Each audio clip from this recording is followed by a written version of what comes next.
Le sujet est préoccupant.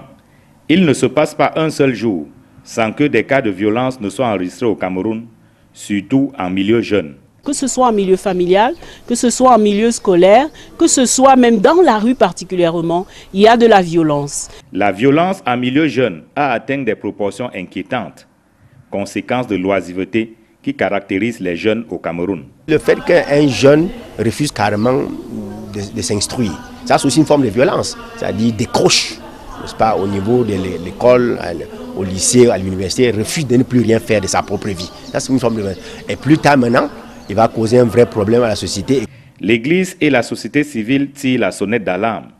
Il faut réorienter l'éducation de la jeunesse en lui inculquant des valeurs de paix. Nous avons décidé de porter un plaidoyer afin de contribuer à réduire les violences, mais surtout promouvoir davantage la paix, la communication non violente en milieu jeune et dans toute la nation tout entière. Puisque la jeunesse est l'une des majeures parties de la population, que si nous impartons sur la population jeune, nous pourrons amener des changements positifs dans toute la nation tout entière.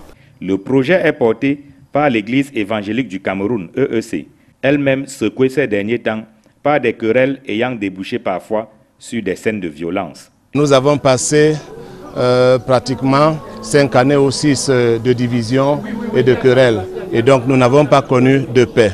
Et au sortir de ce trouble-là, nous nous sommes dit, ce n'est pas parce que nous avons réussi une sortie, peut-être la tempête est apaisée, mais il faut travailler pour la paix, une paix durable. Sous l'égide du service civil pour la paix de Pain pour le monde, l'Université protestante d'Afrique centrale, campus de Yaoundé, dresse l'état des lieux de l'éducation à la paix en milieu jeune au Cameroun.